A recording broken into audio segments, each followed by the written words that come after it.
Cell phone. Yeah.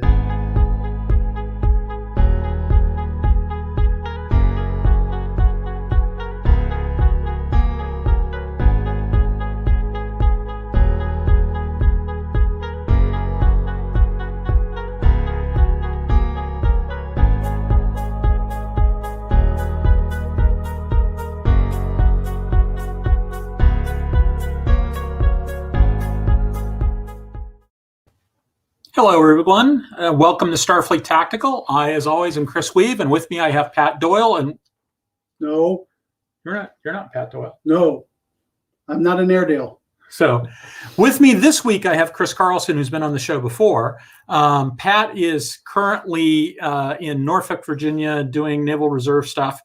So he could not be here this week, but I do have Chris here, and we're going to continue a little bit of a conversation that Pat and I started last week when I talked about kill chains. We're going to talk a little bit about data links.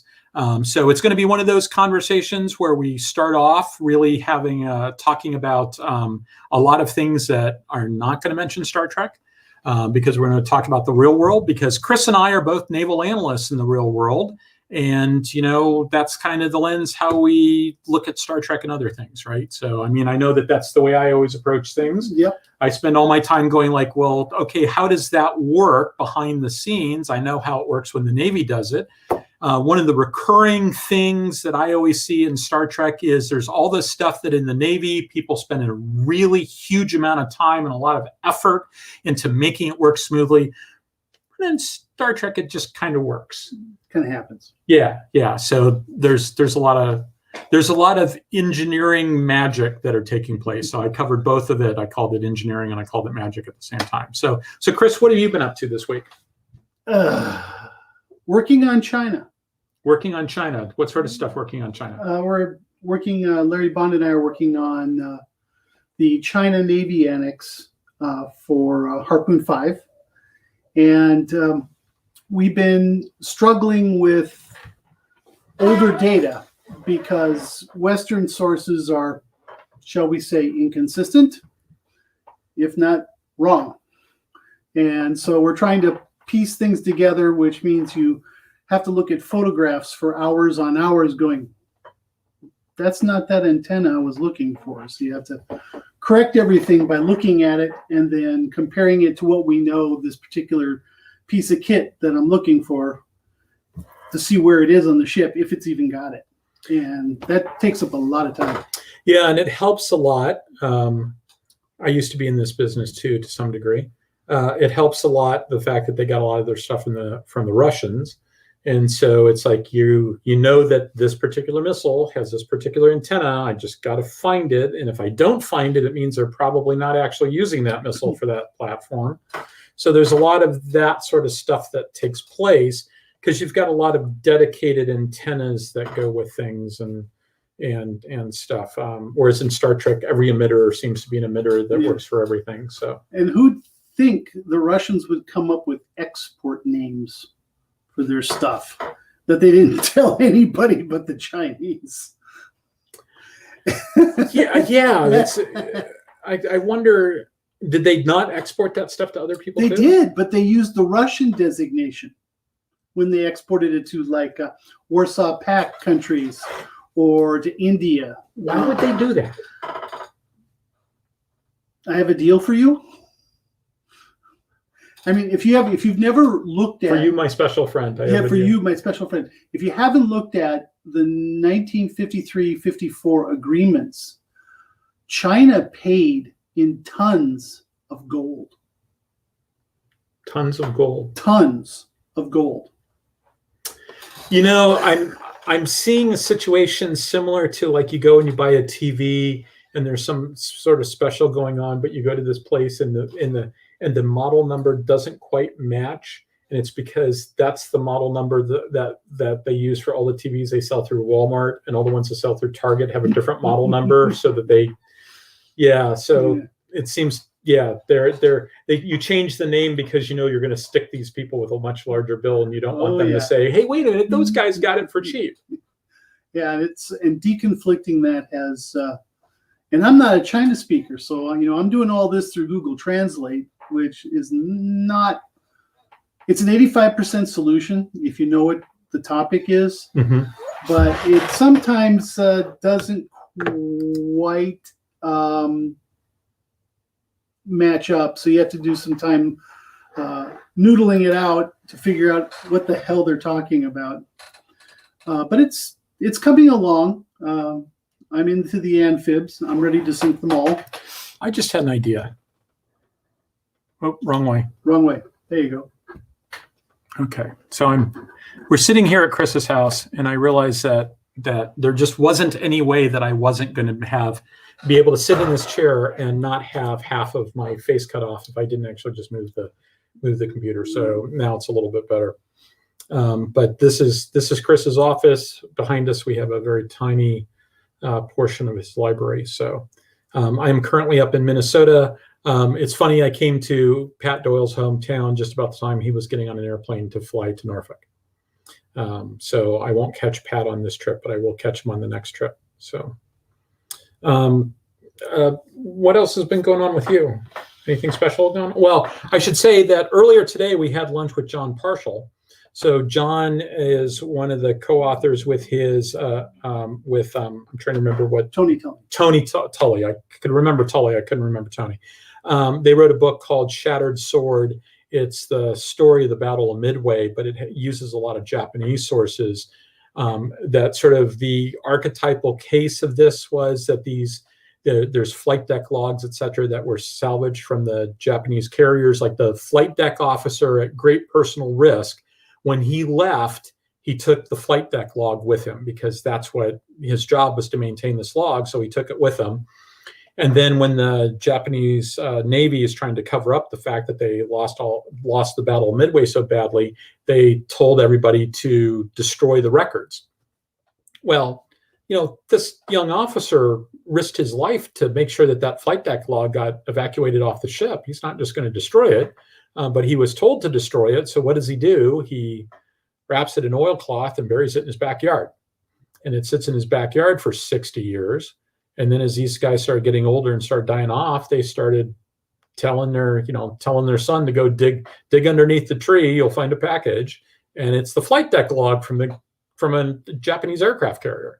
And so there was all this data that was thought was irretrievably lost that is now available. And because a lot of those logs are in the form of charts, they're tables. If you actually recognize the column headings, you can decode a lot of the flight deck operations of these aircraft carriers. And so Tony and John have put all this stuff together. Book came out, 2006-ish? Yeah, about that. So no, 2004. 2004. So it's been out for a while. But if you haven't read it and you're interested in the Battle of Midway, it's a fantastic book, and John's a great guy.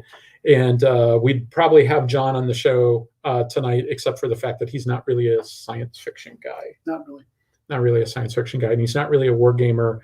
And, you know, so despite the fact he's got these two really, really serious character flaws, we still hang out with him anyway, because he's just a really great guy.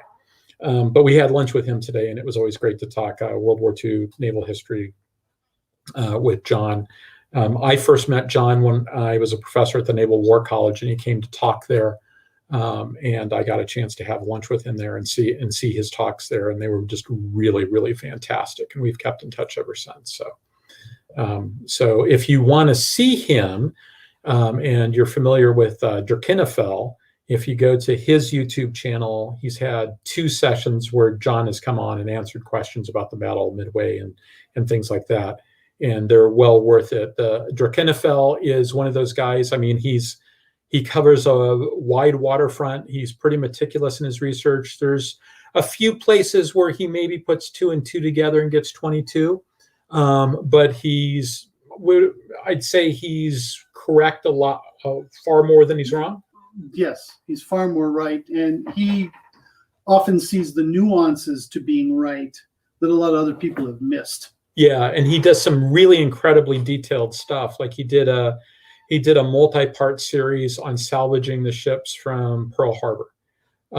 It's stuff that I've never seen anyplace else. And, you know, if I went looking for it, I'm sure I could find it, right? It's not like he's got secret archives that he's accessing. But one of the things that I really value about guys like him is that he goes and he does all the research. If nothing else, he's a really good pathfinder, right? If you find something that you're really interested in that he talks about, you can either determine that, okay, now I know enough about it, and so I've scratched that itch, or he tells you enough about what his sources are, he documents enough of that stuff that you can then really go and do a deep dive if you really want to do something like that. So he's really a pretty good source for stuff like that. So let me take a quick look at the comments and see if there's anything that I want to specifically respond to so far. Somebody says that their niece is serving on the Gerald Ford. I have seen the Gerald Ford up close. I got to be pierside and talk with one of the guards pierside in Norfolk. Andy Presby was there. And I think Pat Doyle was there for that trip too. We just decided that we were going to go down and go down to the waterfront and take a look at ships. And the Ford was there, and we could walk along the entire pier. We couldn't get on board. But we could walk along the entire pier. The stern of that ship is really weird. Have you ever taken a look at the stern? Yeah. It's all curves, except then there's these two pizza boxes. They just sort of added them to be platforms there. They really look like they added them as an afterthought. I really think they did. But Ford is going to be a really cool ship someday. They're still working out some of the kinks, but in a lot of ways, Ford is the wave of the future. Both in terms of the electromagnetic catapult, which gives them the ability to be a lot more precise in how much force they apply to an airframe and how they distribute that force, which lets them launch stuff that's a lot smaller, like drones. Mm-hmm. And it also puts a lot less stress on the aircraft. So they're expecting that naval aircraft will last longer on carriers that have electromagnetic catapults because they don't put as much stress on the airframe.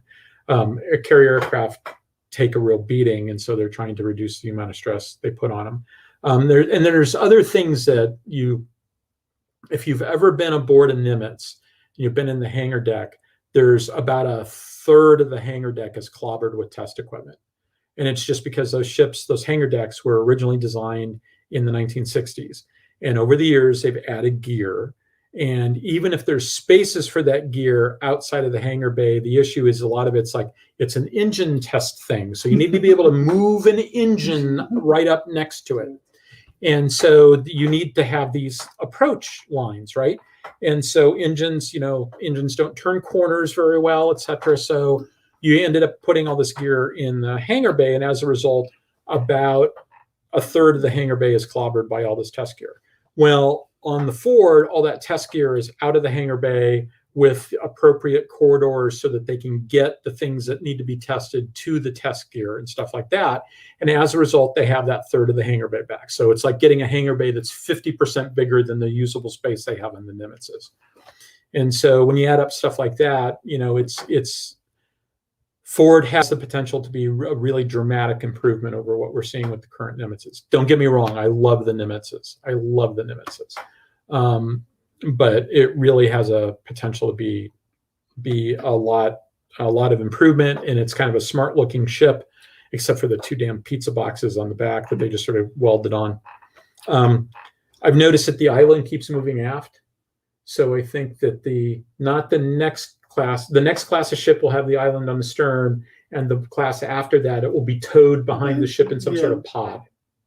That's kind of what I'm expecting. Assuming we can keep building those type of aircraft carriers. Assuming we can keep building those kind of aircraft carriers. So I expect that we're going to do that for a while. So let's see. Hold on a second. I'm failing moving mouse 101.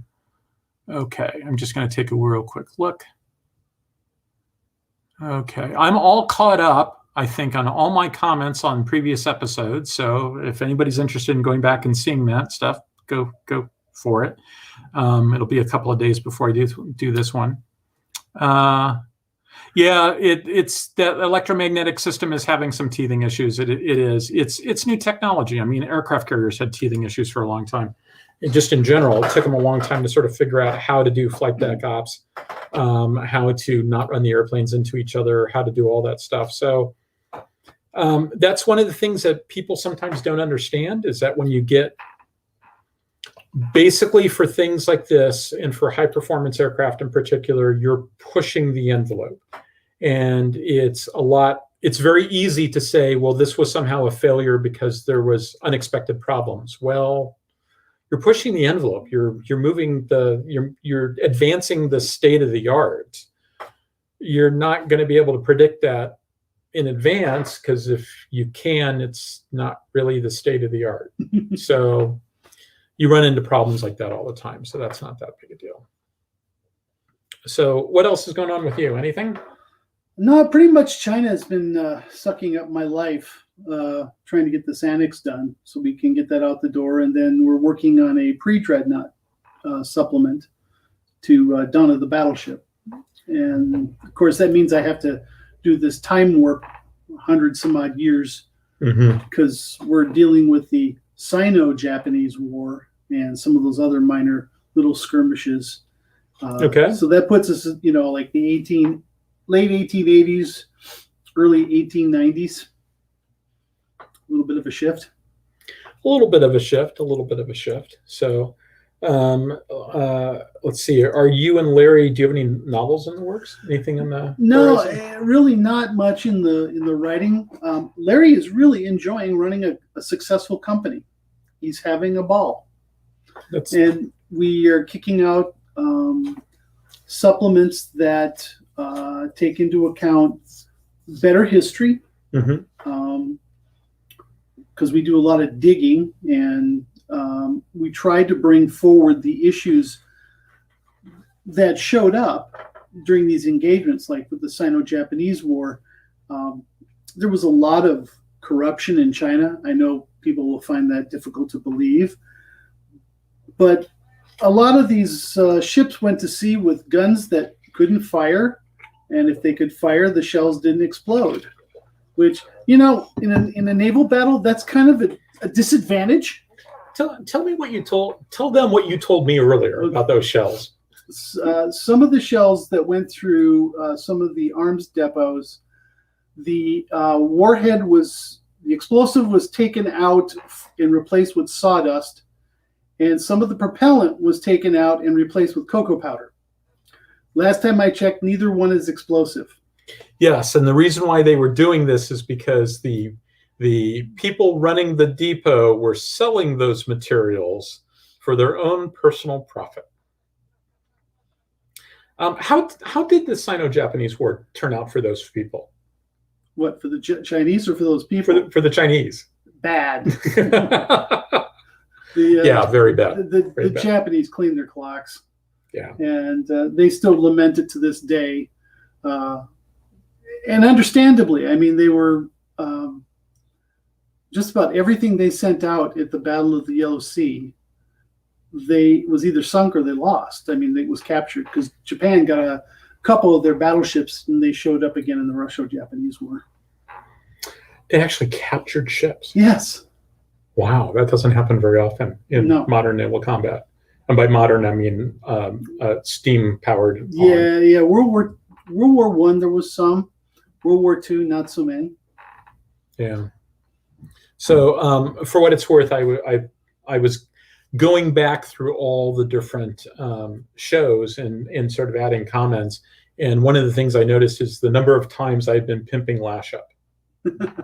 So Chris is the co-author of one of the books that I've talked about in the past, Lash Up. So his name is not on the cover, but if I remember correctly, Larry wrote a novella that had been published sometime before, and you came in and turned it into a novel. Well, Larry always wanted to do it. There was a novella called Combat. I don't remember who the top dollar guy was off the top of my head. I'll probably regret that. And Larry always wanted to make a real book out of that. And when the opportunity came, we pitched it, and our publisher said, "Sure." And then Larry and I started writing it, and I had to say, "Well, we have a plot problem." And he goes, well, the plot's fine. I said, yes, when you wrote that, GPS was all there was. We can't say that anymore. So having Galileo, Beidou, GLONASS, that completely screws up the plot line. So we had to adjust it. So instead of it being this economically crippling activity the Chinese are doing, it became a military crippling approach while they invaded Vietnam. Well, so apparently I have a drinking problem. So yeah, it's a fantastic book. And I think, as I've said before, one of the things that I liked about it, so Chris had hired me to go work at DIA doing acquisition threat support, which means I was part of the acquisition process. So there's stuff in that book that is that if you're an acquisition person in particular, you appreciate a great deal. Oh, wow. I really did a number myself. One of my coworkers in that office made the comment that the thing that he found most unrealistic was the idea that somebody at Spa War could be a hero. So, all right, I'm going to keep on coughing. So I think the right answer is Chris has put together a little presentation on how data links work. So think about this in terms of the context of our previous discussion on the kill chain, because this is part and parcel of that. So Chris is going to talk about that for a little bit, and then we'll talk about kill chain stuff afterwards. And I'm probably going to go in the next room and do some more hardcore coughing. So all yours. I'll be right back. Okay. No, I did not put anything in his drink. Really, I didn't do that. Okay, so what we're going to talk about here is Chris went into, with his kidney stone, the concept of finding, fixing, tracking, targeting, engaging, and assessing. That's the formal kill chain. What we're going to be talking largely about today are the first four parts: the find, fix, track, and target. And how data links came about and worked in that to make it possible. So for the first thing, finding a target, we know those are sensors. After that, we're talking ones and zeros being moved around. Why did we get involved with data links? The reason is at the end of World War II, in October 1944, the Japanese introduced this concept called the kamikaze. These were incredibly difficult aircraft to shoot down, even though most of the pilots had single digits of hours, if that, in their aircraft. There were a lot of them coming in. They were not coming in an organized pattern. And the amount of contacts that they had to process and plot overwhelmed the Combat Information Center on the aircraft carriers. What this resulted in was a lot of hurt people on our side. We lost over 360 ships with about 15,000 people killed or injured. That caught people's attention. We had to figure out a way to, one, engage further away and to pass on information better than what we were doing. Okay, let me make sure I get over here.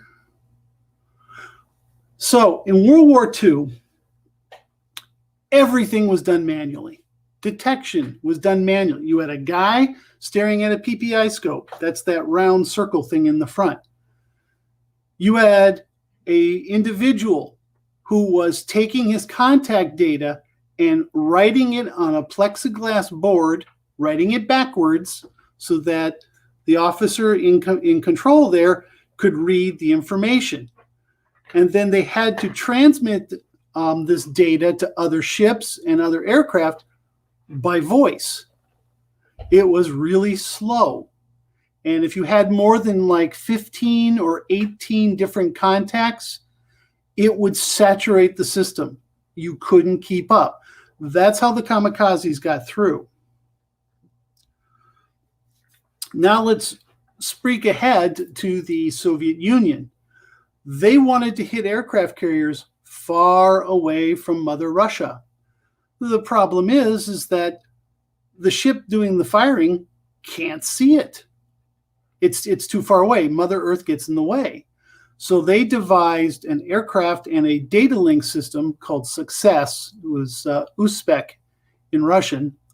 And this was the Bear Delta and the Success video data link. And what it was a video of the radar display. Overlaid on that was a transponder signal from the submarine, so that the detecting aircraft is in the middle and it's seeing both the target and the submarine, so the submarine can then convert that into a fire control solution and fire its missiles. The U.S. Navy focused more on anti-aircraft stuff, so we came up with the Naval Tactical Data System. And in this display here, or this graphic, you'll see Link 11, Link 4A, Link 14. These are different modes for the early naval NTDS system. Link 11 was through similarly equipped ships. Link 4A was to fighters, some versions of the F4, and of course the F-14. Link 14 was what was basically called the poor man's tactical data system, because it meant a Link 11 ship could send teletype messages to a non-Link 11 ship if it had the receiver. I don't know really what good that would have done them, but they could do it. And this is kind of what it would look like. You would have various contacts with track numbers. Your platform would be in the middle, and you could then select individual contacts to evaluate. You could select it to engage. You could select and tell someone else to engage. The big problem with Link 11 is that it too could get saturated, because it had a hard time when multiple ships put in the same contact into the system. If you had 4 ships do a submission, you would have 4 individual contacts come up, and then you'd have to wait till while you get what's called gridlock, when the system had to be reset so you could get rid of the extraneous ones. But even with that fault, this dramatically increased the speed at which Navy combat ships, particularly the surface-to-air missile shooters, could detect, find the target, engage it, and then also tell other things to engage, like fighters or other missile shooters in the formation. If we, jump ahead, you end up with Aegis, which is radically different than Link 11. Everything is automatic. I mean, the computer does the detecting, it does the initial target tracking, it automatically transmits contact information, and they're now to the point where it can deconflict automatically multiple contacts. So this is all well and fine for the guys in CIC. A lot of what goes on there is, and I think Chris has probably mentioned this when he's talked about it before, a lot of this is done by human command by negation. You let the computer go until you don't want it to do something. And then you tell it, don't.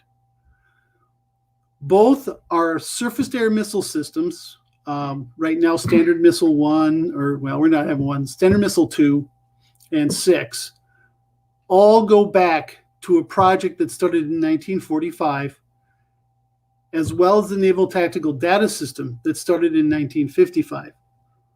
Now, one of the things that I personally find kind of ironic is Chris is at my house in Minnesota doing this show. NTDS really is a Minnesota product.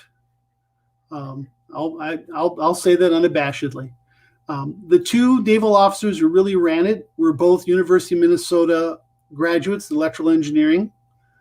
They teamed up with a guy, some of you may have heard him. His name is Seymour Cray. to come up with the first transistor-based computer. And then the first production facility was over in St. Paul.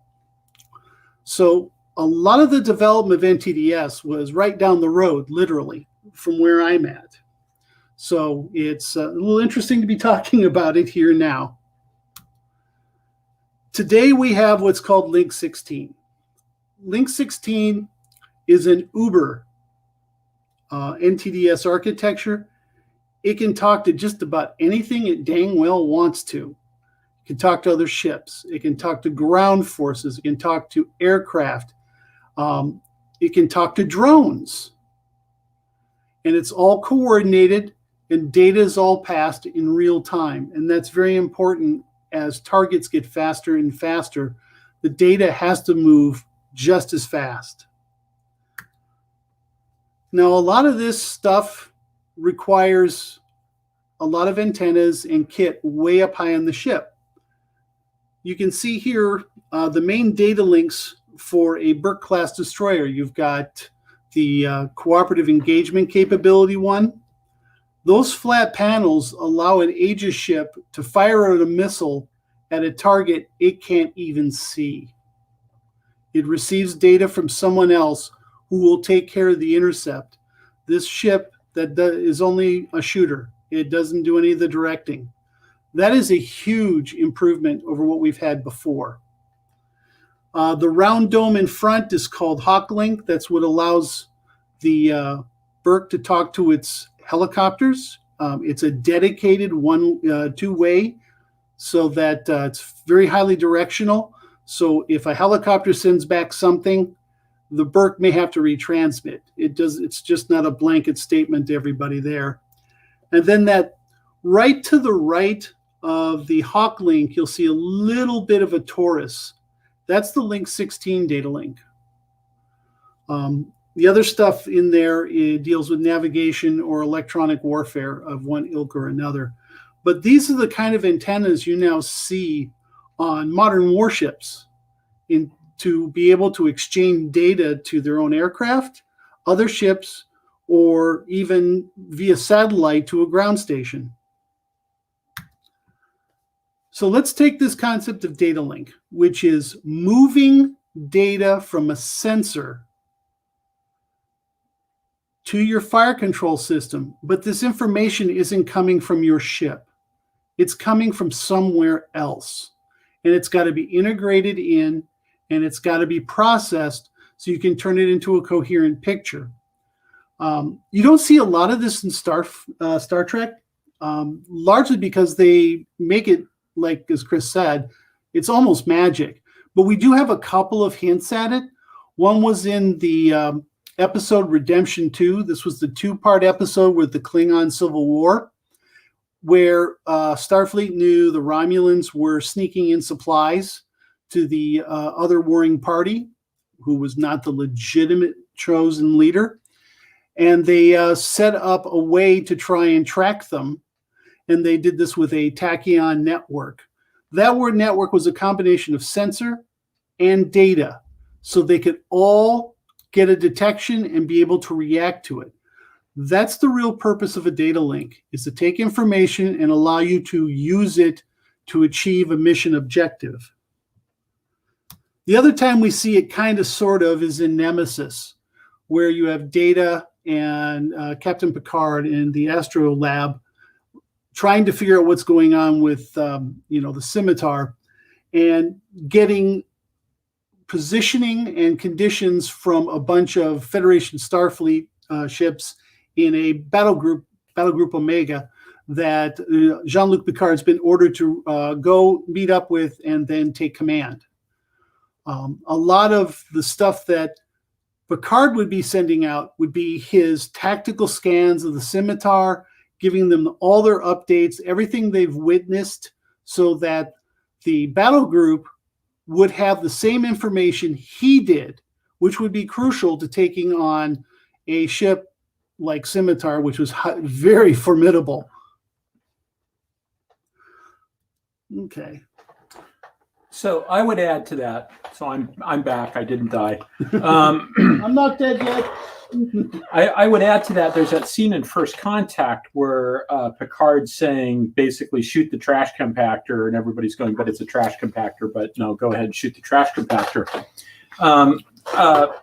That he's sending the signal out. They send the signal out. All the different ships get it. He's presumably sending the order out on that same network too, because that's another interesting thing. We always think about orders are being sent over voice command, right? But in this case, I think it's actually being, if I remember correctly, it's being sent out over this data link. Data links in Star Trek they're ubiquitous. You don't talk about them. They just seem to be there, and they just seem to always work. So it's whereas in the real world, you spend an awful lot of time making sure that works. In the old days, you did that stuff manually, right? You've got your radar, you've got your sonar, etc., that's getting contacts, and the data link is guys on the radio saying, passing information along, and they're recording it on plexiglass screens, or they're recording it on paper plots, and they're keeping it up to date that way. Then you get to link 11, and you're passing all the data around automatically, but you've got to spend a lot of time managing that system, right? And so like Chris talked about how you can end up with gridlock, you can end up with multiple things in there. One of the ways they solve that problem is that if you've got 4 ships in the formation, they split the area into 4 sections, and everybody's responsible for their wedge. And when a contact moves from one wedge to another wedge, they make a call to the person who's responsible for that wedge, and they pass the contact to them. And so basically everybody's managing their own little section of it and keeping that data clean. Then you get to Aegis, and Aegis does all that stuff by itself. And it got better over time, so it's doing more and more of that stuff over time as Aegis revs into the future. It's going to continue to get better at tracking all that stuff automatically and doing all those management functions. And so it's really the humans are much more the overseers of the system, rather than the computer is this thing that I'm manipulating, and I'm basically doing the work. The computer just helps me do it, helps it to do the work. It's getting to the point where the computer is doing the work. By the time you get to Star Trek, it's at the point where you don't even really know that this process is taking place in the background. It's just kind of there. You don't even really notice it, and they don't really talk about it. Now, do I think that Ron Moore and all the other people that were writing for the various flavors of Star Trek were thinking in terms of all this stuff is in the background? They knew all about tactical data links, but they realized that it's all in the background and the computers are going to do all that stuff automatically. No, of course not. It's a TV show. They didn't know about any of this stuff. That's kind of why you're all watching us tonight, right? Because you understand it's a TV show, and they didn't necessarily understand that stuff, but we do, so we can explain it to you and bring you along in that conversation. So, but I think it's sort of interesting, sort of looking at what has to be true and how that system has to work. Like in the old days, you had CIC, and even now, CIC has got a lot of people in it. CIC frequently has 20 people that are working, and more when they go to battle stations. How many people do you see in the bridge? You've got basically one tactical officer. He doesn't even get a chair. He's so unimportant. But you occasionally see things labeled on plans. I think there's one point on the Enterprise D where they stop in front of a room that's labeled Combat Information Center, but you never see inside. And while they will occasionally talk about it, you have no idea what those people are doing, or even whether we should really believe that room exists. I think there's a couple of instances where people say, oh, well, of course there's a Combat Information Center, because they know that if you go aboard USS Nimitz, you've got a Combat Information Center. If you go aboard USS O'Kane, there's a Combat Information Center. So, of course, the Enterprise has to have one, too. I've got no real reason to believe that it's actually there. If it is there, I don't know what they do there. I just don't know what they do. In the Honorverse, in Honor Harrington, Andy Presby and I have frequently debated about what we think that CICs in the Honorverse are, because we know that they're different from CICs in the U.S. Navy, because in the U.S. Navy, that CICs function as a command and control space, right? They are about decision making and promulgating those decisions from CIC. That when they go to battle stations, the captain goes to CIC to be the senior decision maker present. He doesn't go to the bridge, he goes to CIC. That's not what happens in the Honorverse. It's clear that the tactical decisions are all made on the bridge in the Honorverse. So what exactly does CIC do? BU9 has never really answered that question to our satisfaction. Andy and I both have theories, and we every now and then we'll argue about it. But we know even less about what those vaguely referred to CICs in Star Trek do. So the one advantage you have in the Honorverse, though, is David Weber makes it very clear that data links, particularly during the long-range missile engagements, are crucial. They use it not so much as a targeting, if you will, but as electronic countermeasures. They use these data links to help tell the missile seeker, ignore that little blob over there. That's not the drone you're looking for. And they improve their probability of hit. And that's very clear, and becomes, in the later books, becomes astoundingly clear when they come up with an FTL-based data link, which really kind of blows the socks off their opponents. Yeah, because what's going on there, for those who haven't read those books, is that they're now able to dump commands from the ship's computer. The ship is reading the signals from the missile, so the sensors that are closer, processing it through the ship's computer, coordinating across a wide variety of missiles, a large number of missiles, and sending that information back. And so you've got, rather than the relatively small, in our terms, the relatively small supercomputer on the missile, you've got the ship's supercomputer, a lot more capable, being able to figure out things that the missile wouldn't be able to figure out on its own. And it's interesting how this works out as they move to this FTL capability, because it used to be the case that the light speed lag would get to the point where it's not actually productive to continue talking to the missile. So there came a point where you sort of shoved the missile out of the nest and said, "You're on your own, son. Go find a target." And you'd stop talking to it, and then you could shift your communications capability back to the next level of missiles going in. So there's always like one or two waves of missiles that are not in communication back with home base, because they're so far away that it's not worth wasting the time on it. You'll actually make things worse rather than better by trying to talk to those missiles downrange.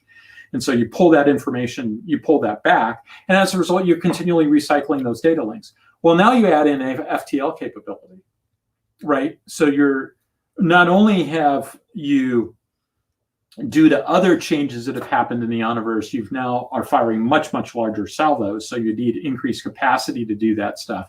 You've added this capability of being able to talk to it all the way to the end, right? So now, but you can't ignore the missiles behind it, because they're having to do things to set it up. So now not only are you shooting more missiles, but even if you were shooting the same number of missiles, you still have to talk to more missiles in order to get the results that you're looking for. And so as a result of that, the ships have to change their design. They have to increase the number of data links they have. And I think that actually goes to illustrating of an important point that you see in the real world, which is, as a general rule, you don't put capability and capacity on something unless you think the platform can take advantage of it, right? Mm-hmm. And you pull weapon systems off when you realize that they can't take advantage of it. We saw that with the anti-ship Tomahawk cruise missile. The original idea is we're going to shoot this thing out to 450 nautical miles. So and because it's a long lead time item, it's going to take a long time to develop. We're going to have parallel paths where we develop the missile that can go out that far, and we're going to develop all the targeting stuff that we need in order to be able to target out that far. Well, one of the things that you have happen in the real world when you're doing parallel development on things like this, and like I said earlier, you're pushing the state of the art. If you know for a fact all the problems you're going to run into, then you're almost by definition not pushing the state of the art. You can run into situations where you can solve half the problem, but you discover you can't really solve the other half. That's what they ran into with TASM. They were able to come up with a missile that could fly out to 450 miles and kill a ship if it found a ship there, but getting the targeting information that allowed you to do that was very difficult. Because the missile has to fly out 450 nautical miles subsonic. That's a long flight. There's a lot of time for things to move.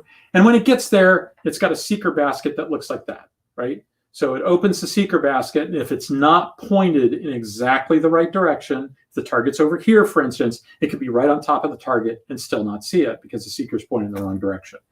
That turns out to be a really, really hard problem. A lot harder than the U.S. Navy thought it was when they first said, hey, we got this Tomahawk, let's turn it into an anti-ship weapon and start schwacking people at 450 miles.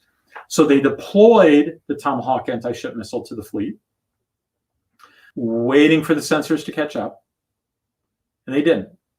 And so they pulled it off. And they took all those missiles, sent them back to the factory, and re-engineered them into land attack Tomahawks. And that happens all the time.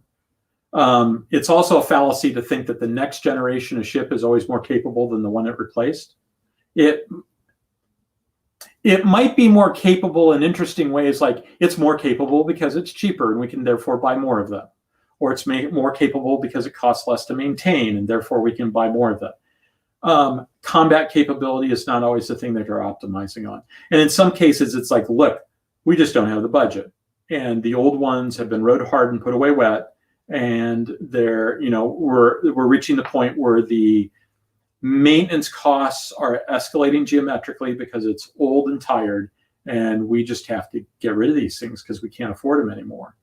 We used to be able to, but we can't afford them anymore. So we're going to get rid of them. And we're replacing them with something less capable because that's what we can afford. There's a lot of navies out there that are currently in that spiral. So, although to add irony onto Chris's tale, we pulled the Tomahawk anti-ship missile in 94, 95. And after 9/11, we had that capability we were looking through in the P3 Orion called the AIP system, which I think that was the Advanced Improvement Program, if I remember. Right. Yeah. And that actually had a full up data link so that you could take information from the aircraft's radar and send it back to the shooter. We didn't have that in the mid-90s. Yeah, you needed another piece of that too. You need to be able to talk to that Tomahawk in flight, right? Because if you were pre-programming it beforehand, you still have the problem of a 45-minute time of flight. So, but I mean, at range, our development programs weren't in sync. No, they weren't. And you know, this is natural. These things are hard, right? Stuff like this happens all the time, and it shouldn't be considered a failure when something like this happens, because you're going to have things like this happen. We do see some interesting things in Star Trek in this regard, especially with Galaxy-class space frames, right? You see all these galaxies fighting in battles during the Dominion Warp. Those, as we talked about before, those aren't straight-stick galaxies, right? Those were ships that were under construction that never got all the they differ from, say, like Enterprise D in a couple of important ways.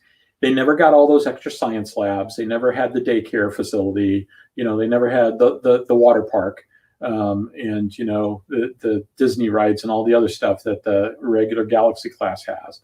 They just didn't put all that stuff in.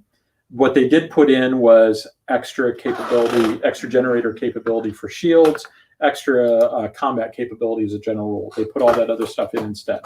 And so as a result of that, those were ships that were less capable in some ways and more capable in others. And they were deployed as they were because they needed the space frames at the time. So, Chris is looking at the chat. I'm going to move closer so that I can see it because I don't have my glasses on. Let's see. Yeah, I think there is a CIC mentioned in yesterday's Enterprise. There's a lot of really good stuff here in the chat. I will go back when I get back to Dayton and have a chance to go through it. I will go back and put some comments, process the chat and put it in the comments field. So look forward to that. Yeah, I like Rob's comment about the Space Mountain aboard. Don't get me started on the Discovery turbo lifts. Don't get me. I mean, I really wanted to like Discovery. I really did. And, I went in expecting to hate it, and I didn't immediately hate it. I hated some parts of it. But, it's like, I can live with this as I'm unwilling to sort of, I'll just pretend it's not Star Trek, and I can watch it if I just pretend it's not Star Trek. And then the first thing we got was all the open space within Enterprise that just didn't make sense to me. And then there was other stuff, and it's just sort of like, you know what? If you like Discovery, hey, that's great. That's great. If you're CBS and that's what you want to do, hey, that's great. But there's 750 plus episodes of Star Trek before Discovery showed up. I'm going to go watch that. I'm still going to give CBS my money so that I can watch that, but I'm going to go watch that other stuff instead. So, I didn't see any questions. Did you? Yeah, I'm looking to see if there's any quick questions. Data links in the Naked Now. That's the one where Data and Tasha hook up. So yeah. Good. I like that. Let's see. I'm just seeing if there's other stuff there. Oh, somebody has got a question about Lashing. Okay. Rob Davidoff.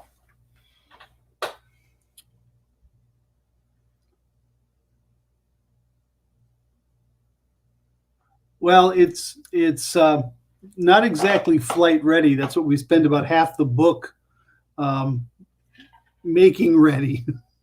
And we cut a lot of corners in doing it. I mean, you'll notice there are no test flights because it's complete.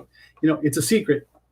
So is the Venture Star platform really in a hangar someplace? I don't know if it's really in a hangar intact. Okay, so that was you guys making that up. That was us making it up. In particular, because we went down, as I recall, the big problem were the oxidizer tanks. Yeah, kept being problematic, and then later on, that problem appeared to have been solved, and that's what Larry lunged on when he made the novella, is that there was a technological fix now for that, and then so he just grabbed the Venture Star, popped in new tanks, and away we went.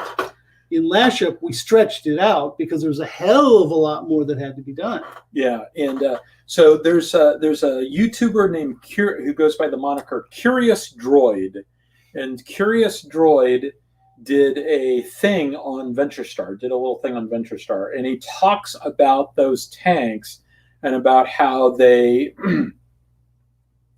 if I remember correctly, watch the video, it's worth a watch. If I remember correctly, they started off as aluminum tanks. They then wanted to decrease the weight, and they turned them into composite tanks. Couldn't get the composite tanks to work, and the issue here is that they're not spherical. The issue is it only works if they actually conform to the shape of the Venture Star, and so they've got a lot of they're like bubbles, but they're like overlapping bubbles, and as a result, there was some weak points in there. It's not as strong as if it were just a regular spherical tank, and so weren't able to get the composite tanks to work, but they later got the aluminum tanks to work at a weight that was lighter than the composite tanks. And so you'd want to use the aluminum tanks anyway. And he makes the argument that the reason why Venture Star failed was twofold. One was the Air Force wanted to do a whole bunch of new technologies, and NASA wanted to do a whole bunch of new technologies at the same time. And so like they wanted to do composite tanks, despite the fact that at some point it's like, but the aluminum tanks would be better. Why are we doing the composite? Because we want to do composite. Okay. And the other issue was the George W. Bush administration came on, and this was Vice President Gore's pet rock, right? This was his baby. And so the last thing in the world they wanted to do was the pet rock of the previous guy. And so they cannexed it. So as a general rule, I put single stage to orbit in the same category that I put battleships and dirigibles. 1, seriously cool. 2, bad idea. Don't do it.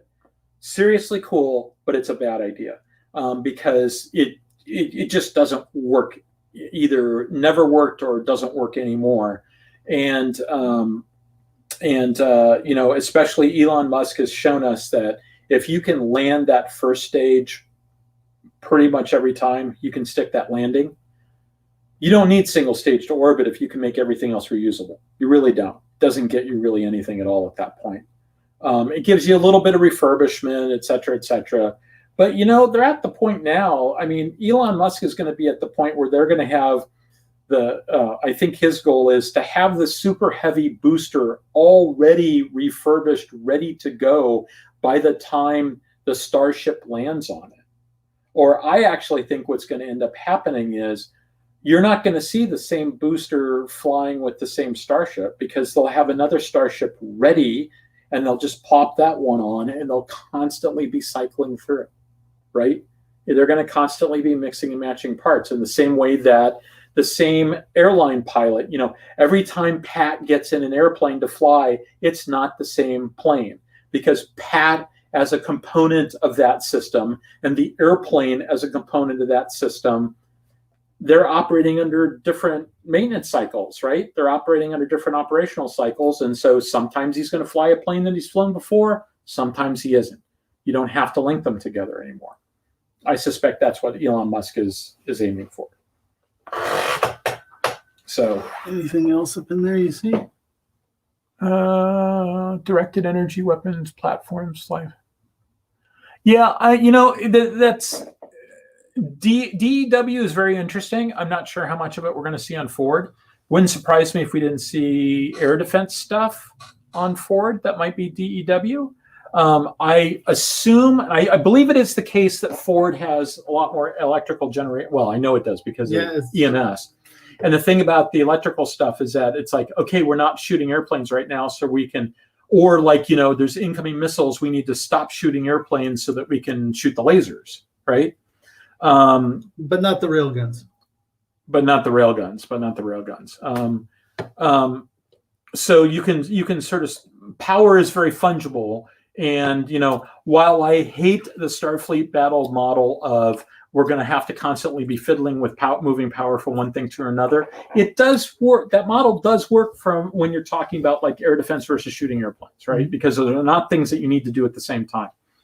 I know that the Zumwalt, you look at the Zumwalt, it's clearly not a Berg. It's clearly got all these other things going on with it, et cetera, et cetera, et cetera. But one thing that isn't obvious from just looking at the outside, if I remember correctly, an Arleigh Burke can generate like 5 megawatts.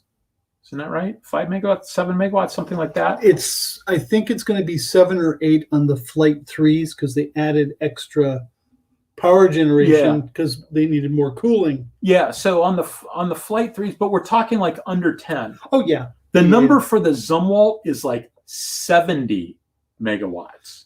But that's a lot of cruise ships generate that run around on electrical propulsion. But my point is, they've got a lot more power because that radar is that radar has a lot more capability. And if you're going to be looking at stuff high in the atmosphere, you need to have a lot of power to push that through. And so one of the things that it's just Zumwalt has that the earlier ships don't is they just really put a lot of power electrical generation capability on it. So it'll be an excellent test bed for them to add lasers and other stuff. You know, that's a ship I would choose to do that on. In fact, let me go over here real quick. Yes, so Lissa is pointing out to us that we are officially about done.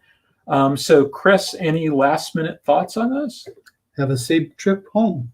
Thank you very much. So we'll come back to this topic again. I've got in the can a talk that I do at science fiction conventions on naval command and control. Because, you know, I've said this before, but it's worth reiterating for anybody who's new. You know, Pat and Chris and I and other people we might bring on, we're all really naval professionals, right? And so this is the lens that we view Star Trek through. And so sometimes we spend a lot of time talking about Star Trek. We go through and analyze individual episodes. Other times we're not doing it that much. We're really sort of trying to build the foundational knowledge to have more sophisticated conversations about Star Trek. And so this is one of those instances. I knew that Chris had been doing a lot of work on tactical data networks, tactical data links, because that's one of the things that differentiates Harpoon 5 from Harpoon 4, is that Chris has spent a lot of the last 10 years sort of spending some hardcore research time getting a better understanding of who did what data link at what point and how all that stuff fits together, how it fits in with the fire control systems, et cetera, et cetera. That's a very interesting thing, and it's one of the things that I always see when I look at. I notice both the absence and the implications that it has to be there at the same time when I watch Star Trek. And so I will note, though, it's like for most of Star Trek's history, at least through, you know, the end of Next Gen, what you really, you know, a big engagement is like 1 or 2 Federation ships against maybe 3 or 4 opponent ships. Data links, not as important in that situation. By the time you get to the Navinian War, they have to be slinging data around, right? Mm-hmm. If nothing else, they have to be doing that so that they don't all gang up on the same target. I would also argue, since they're flying in such close formation, they need to be getting information back and forth about who's doing what, because otherwise you'd see a lot more people colliding. You never see ships colliding, and you should be considering how tight they are to each other. If Pat were here, he might make the argument, and I'm kind of sympathetic to it, the idea that those ships are actually a lot farther apart than they seem. It's just, you know, the way I always look at it, in the 24th century television show called Star Trek, where they discuss real world events, they put everything together because it's a TV show, and even in the 24th century, TV shows aren't accurate. So, but that's my own mental model for it. So I think with that, I don't have anything else for this evening. So I think we're done. Yep. All right, everybody. Thank you very much. Yep. Thank you for showing up. Live long and prosper. And we'll see you next week.